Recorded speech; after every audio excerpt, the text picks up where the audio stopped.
Good afternoon dear student, क्या हाल चाल है। उम्मीद करता हूँ सब ठीक ठाक खैरियत से होंगे। आज की वीडियो में मैं आपको बताऊंगा फंक्शन की रेंज कैसे फाइंड आउट की जाती है। लास्ट दो वीडियो में मैंने आपको डोमेन और उसको लिखने के फॉर्मेट बताए थे।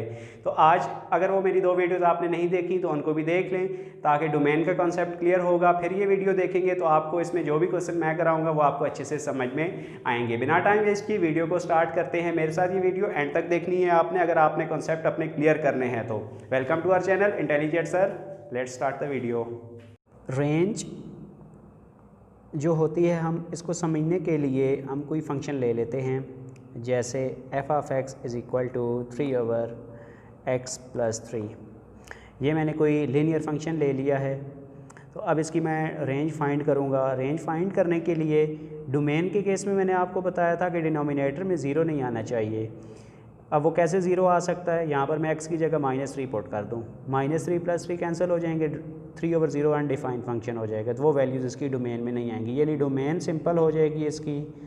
डोमेन इज़ इक्वल टू, यहाँ पर ऑल रियल नंबर होंगे लेकिन -3 उसमें नहीं होगा। तो रेंज का जहाँ तक ताल्लुक़ है तो रेंज इसके ऑल रियल नंबर में से मैं ज़ीरो को माइनस कर दूँगा।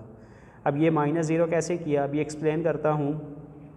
कांस्टेंट ऊपर कांस्टेंट आए और डिनोमिनेटर में लीनियर फंक्शन हो या क्वाड्रेटिक फंक्शन हो या फिर क्यूबिक हो या व्हाटएवर कोई भी हो, ऊपर कांस्टेंट होना चाहिए, नीचे कोई जिस तरह का मर्जी फंक्शन आ जाए तो उसकी जो रेंज होती है वो ऑल रियल नंबर में से ज़ीरो को माइनस कर देते हैं।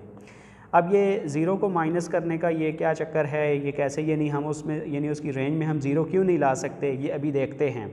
देखें, ज़ीरो इसलिए मैं उसकी रेंज में नहीं लेके आ सकता ना, इस पूरे फंक्शन को आप अगर ज़ीरो रखें, मैं ये कह रहा हूँ कि ये जो फंक्शन है मेरा ये ज़ीरो के इक्वल नहीं है, तो इसलिए मैंने इसमें से ये इसकी रेंज में से मैंने क्या किया, ज़ीरो को माइनस करवा दिया कि ज़ीरो इसकी रेंज में नहीं है। ज़ीरो बेसिकली इसकी वैल्यू होती है, यानी ये अब क्या है, इंडिपेंडेंट वेरिएबल है और ये डिपेंडेंट वेरिएबल है। जो डोमेन होती थी वो इंडिपेंडेंट वेरिएबल की वैल्यू हम खुद से कोई भी रख देते होते थे। अभी इसकी वैल्यूज़ बेसिकली जो निकलेंगी वो रेंज होंगी। तो यहाँ पर मैं अगर इस फंक्शन को ज़ीरो के इक्वल रखता हूँ ना तो क्या आ जाएगा, 3, यहाँ पर ये ज़ीरो के साथ मल्टीप्लाई हो जाएगा x+3, तो क्या आ जाएगा, 3 is equal to 0 multiplied by anything is equal to 0 हो जाएगा। तो देखें ज़रा ये स्टेटमेंट ठीक है, बिल्कुल नहीं ठीक। देखें 3 = 0 के कब हो सकता है, नहीं ना होता। तो इसलिए मैंने लिखा कि ये जो फंक्शन है ये 0 के इक्वल कभी भी नहीं है। मैंने इसकी रेंज के लिए मैंने ऑल रियल नंबर में से 0 को माइनस इसलिए करवा दिया कि बाकी हर रियल नंबर के लिए ये फंक्शन इसकी कोई ना कोई रेंज या कोई ना कोई रेंज की वैल्यूज़ निकलेंगी, लेकिन जब आप इसको 0 के इक्वल रख देंगे तो वहाँ पर ये स्टेटमेंट बिल्कुल फॉल्स हो जाती है। 3 इक्वल नहीं हो सकता 0 के कभी भी, तो विच इज़ फॉल्स स्टेटमेंट है। ये अब क्या है, एक गलत स्टेटमेंट है। तो हम कभी भी यानी 3 0 की इक्वल नहीं हो सकते, तो इसलिए मैंने 0 को माइनस करवा दिया। ये कांस्टेंट ओवर लीनियर था, क्वाड्रेटिक आ जाए, क्यूबिक आ जाए, जिस तरह का मर्जी फंक्शन आए, ऊपर कांस्टेंट अगर होगा तो उसकी रेंज जो होगी वो ऑल रियल नंबर में से 0 को माइनस करवाएंगे। तो वो क्यों 0 को माइनस करवाते हैं वो अभी आपको मैंने एग्जांपल के साथ बता दिया। अभी एक फ़ंक्शन ले लेते हैं जिसमें ऊपर कांस्टेंट ना आए, जैसे F of X is equal to ले लेता हूँ मैं, जैसे कोई 5x - 8/6x+3। ये भी लीनियर फंक्शन है, ऊपर भी अब लीनियर आ रहा है, नीचे भी लीनियर है, यानी ऊपर कांस्टेंट फंक्शन नहीं है, लीनियर फंक्शन है, वेरिएबल x के अंदर लीनियर फंक्शन है, लीनियर ओवर लीनियर है। इस केस में हम क्या करेंगे, एक ट्रिक बता रहा हूँ, हमेशा याद रखिएगा। इस फंक्शन की रेंज फाइंड अगर करनी है ना आपने, तो इसकी रेंज किसके इक्वल आ जाएगी, ऑल रियल नंबर में से माइनस आप करवा देंगे coefficient of x in numerator, यानी coefficient of x in numerator, divide कर देंगे coefficient of x in denominator. मसलन ऑल रियल नंबर में से मैं क्या कर देता हूँ, माइनस करवा देता हूँ। Coefficient of x in numerator क्या है, मेरा 5 है, divided by coefficient of x in denominator, तो वो मेरा 6 है। तो ये आ जाएगी इसकी रेंज। यानी ऐसा फंक्शन जो ऊपर भी लीनियर हो नीचे भी लीनियर फंक्शन होगा, तो हम क्या करेंगे, coefficient of x in numerator divide करवा देंगे coefficient of x in denominator, और उसको ऑल रियल नंबर में से मैं माइनस करवा दिया करूँगा, तो ये ऑल रियल नंबर -5 और 6 इसकी रेंज आ जाएगी।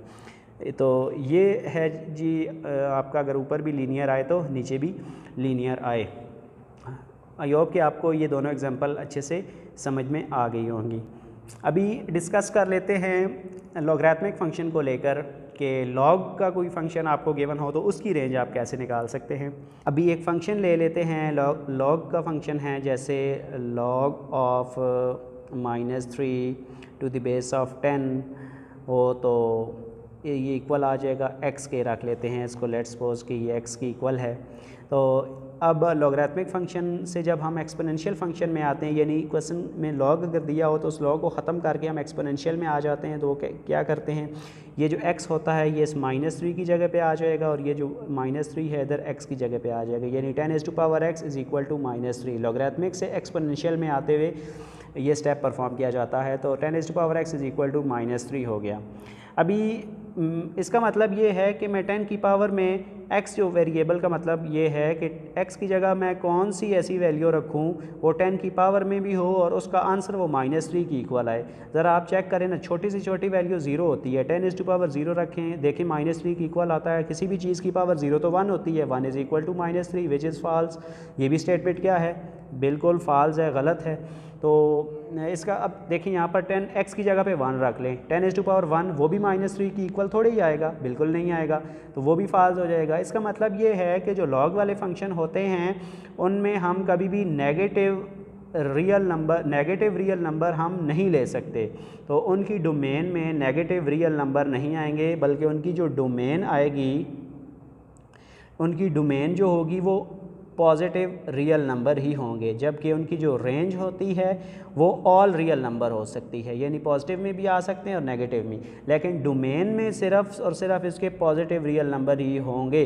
नेगेटिव रियल नंबर के लिए ये फंक्शन, लॉग के फंक्शन जो होते हैं ना, ये अनडिफाइन हो जाते हैं, जैसे यहाँ पर ये अनडिफाइंड हो गया अभी ये, तो ये एक होता है। अच्छा, ये तो लॉग का एक मैंने आपको अभी क्वेश्चन कराया। अभी हम एक्सपोनेंशियल के केस में आ जाते हैं कि अगर कोई हमारे पास एक्सपोनेंशियल फंक्शन दिया हुआ है, जैसे ले लेते हैं कि f of x is equal to e की पावर x है, एक्सपोनेंशियल फंक्शन है। याद रखना है कि इसकी डोमेन और रेंज जो है ये लॉग वाले फंक्शन का बिल्कुल इन्वर्स होती है, यानी इसकी जो डोमेन होती है वो ऑल रियल नंबर होंगे, लेकिन इसकी जो रेंज होगी वो सिर्फ पॉजिटिव रियल नंबर होंगे। यहाँ पर क्या था पिछले क्वेश्चन में, लॉग की जो डोमेन, लॉगरिथमिक फंक्शन की जो डोमेन थी वो अब एक्सपोनेंशियल फंक्शन की रेंज बन गई है, तो जो अब एक्सपोनेंशियल फंक्शन की रेंज है वो लॉगरिथमिक फंक्शन की डोमेन है। ये इन्वर्स होता है, ये भी आपने याद रखना है, यानी लॉगरिथमिक और एक्सपोनेंशियल हमेशा आपस में रिवर्स होते हैं। तो यहाँ तक हमने डिस्कस की है लीनियर फंक्शन, क्वाड्रेटिक, क्यूबिक। मैंने आपको बताया कि जिस तरह का मर्जी फंक्शन आ जाए, लेकिन ऊपर अगर कांस्टेंट होगा तो और रियल नंबर में से 0 माइनस करवा देंगे। उसके बाद हमने लीनियर को डिस्कस किया, लीनियर ओवर लीनियर, फिर लॉगरिथमिक का मैंने आपको बताया। तो अभी हम एक और फंक्शन लेते, अगर हमारे पास लीनियर फंक्शन हो और उसमें फ्रैक्शन, लीनियर फंक्शन फ्रैक्शन में ना हो, जैसे f of x is equal to 3x plus 4 ले लें, ये एक हमारे पास लीनियर फंक्शन है और फ्रैक्शन में नहीं है, यानी बटे की फॉर्म में नहीं दिया हुआ, तो इसकी जो डोमेन और रेंज होगी, डोमेन जो होगी इसकी और रेंज वो सेम होती है, domain and range will be all real number, यानी ऑल रियल नंबर इसकी डोमेन और रेंज होती है अगर लीनियर फंक्शन आए और फ्रैक्शन में ना हो। तो उम्मीद करते हैं स्टूडेंट आपको ये रेंज का कंसेप्ट भी समझ में आ गया होगा। बाकी कुछ और मज़ीद कॉम्प्लेक्स फंक्शन भी आएंगे, जैसे मॉडुलस का फंक्शन आ जाए, स्क्वायर रूट का फंक्शन हो, तो उसकी रेंज भी हम फाइंड आउट करेंगे। तो यहाँ तक आप हज़म कर लें इसको। मज़ीद 1.1 जब स्टार्ट करेंगे सेकेंड ईयर मैथमेटिक्स 1.1, उसके अंदर वो सारा आपको मैं सिखा दूँगा, वो क्वेश्चन दिए हुए हैं वहाँ पर, तो नेक्स्ट वीडियो में फिर आपको वो भी समझ में आ जाएगा। वीडियो अच्छी लगी हो तो इसको लाइक कीजिएगा और अपने दोस्तों को शेयर भी कीजिएगा। एक और बात कि अगर आप हमें YouTube पे फॉलो करते हैं तो मुझे आप Instagram पे भी फॉलो कर सकते हैं।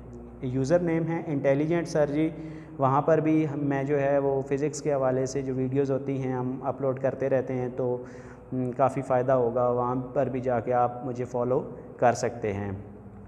बाकी आज के लिए इतना काफ़ी है, तो नेक्स्ट मिलते हैं फिर वीडियो में 1.1 अब स्टार्ट करेंगे इंशाल्लाह।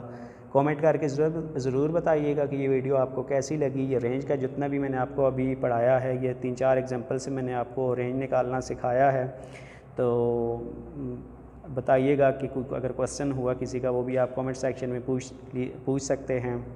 तो अल्लाह हाफिज़।